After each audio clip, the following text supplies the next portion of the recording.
এই সচিবালয়ের ভিতরে একটা কুকুর পাওয়া গেছে। দেশের সর্বস্থান সচিবালয় 7 তলার ভিতরে ভাই কুকুর গেল কই থেকে?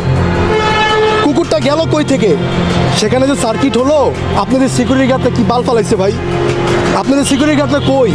পুলিশ কই? একজন ফায়ার সার্ভিসের কর্মীরা ট্রাক চাপা দিয়ে চলে গেল। একটা রাস্তায় ফায়ার সার্ভিস দাঁড়ালে অন্য অন্য রাস্তাগুলো ব্লক করে দেওয়া হয় যেন সেখানে মানুষজন এবং কোনো আদার পাবলিক না ঢুকতে পারে। সেই জায়গায় কীভাবে একটা ট্রাক ঢুকলো, ঢুকে একটা ফায়ার সার্ভিসের কর্মীকে চাপা দিয়ে গেল যেন কাজটা আরও রিল্যাক্সে হয়, আরও ভালোভাবে আগুন ধরে। আগুন ধরার মাধ্যমে যেন সচিবালয় সব যত আকাম কুকাম করছেন সব ফাইল যেন পুড়ে যায়। সচিবালয় ভাই, আমার বাসাও 4 সাইডে 5টা 6টা সিসি ক্যামেরা আছে নিরাপত্তার জন্য। এটা সামান্য বিল্ডিং, এই প্রেস ক্লাবের আশেপাশে 4-5টা সিসি ক্যামেরা আছে শুধু নিরাপত্তার জন্য।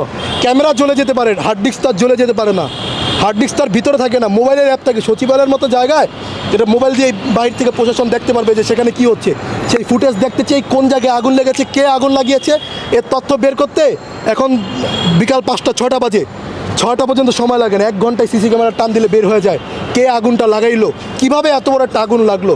যখন সামান্য একটা তারে আগুন লাগবো সাথে সাথে ফায়ার অ্যালার্ম বেজে যায়। যে কোনো একটা ছোটোখাটো জায়গায় আগুন লাগলে ফায়ার অ্যালার্ম বেজে, অথচ বাংলাদেশের সর্বোচ্চ জায়গায় সচিবালয়ে আগুন লাগছে, এখানে কি ফায়ার অ্যালার্ম বাজে নাই? তোমাদের পুলিশ কর্মকর্তারা রাতের বেলা কি সেখানে ডিউটি করে না? আচ্ছা, মনে করো তোমরা বললা যে সচিবালয়ে রাতের বেলা কেউ ডিউটি করে না, এটা আমরা মেনে নিলাম। তো রাতের বেলা যদি ডিউটি না করে, যদি সচিবালয়ে ডাকাত ঢুকে, তখন তোমরা কি করবা? আগুনের বদলে যদি ডাকাত ঢুকতো তখন তোমরা কি করতে হবে আমারে বলো? যদি সেখানে আইন শৃঙ্খলা বাহিনী থাকতো, ঠিক আছে, তাহলে আগুন লাগার সাথে সাথেই ফায়ার এক্সিট যে ছোটো যে গ্যাসের বোতল আছে ওটা দিয়ে তোমরা নিভাই দিতে পারো, অল্প আগুন বাস।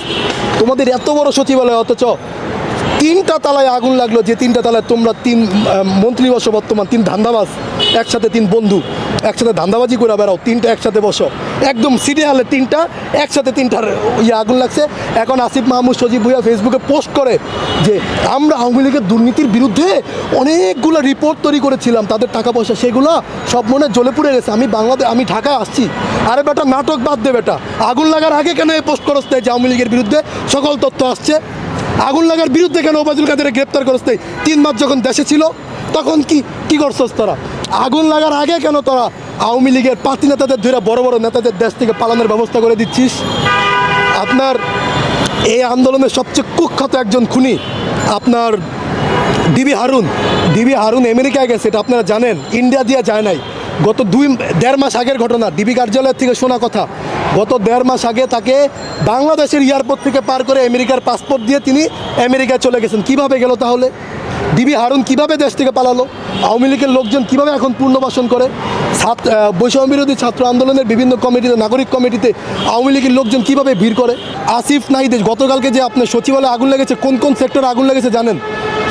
7 নম্বর বিল্ডিংয়ে আগুন লেগেছে, সেটার হচ্ছে 7, 8, 9, 6 তলা হচ্ছে আসিফের কার্যালয়, 6 তলার একদম সোজা অপোজিটে হচ্ছে নাহিদের বসার রুম।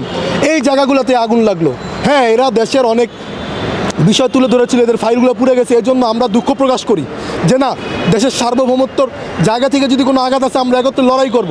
কিন্তু আপনারা দেখেন, বিএনপিপন্থী বা বিরোধী দলীয় যেসব সচিব, যেসব আমলারা আছে, তাদের কিন্তু তারা সাইড করে তারা একটা কিংস পার্টি নামে একটা পার্টি তৈরি করছে।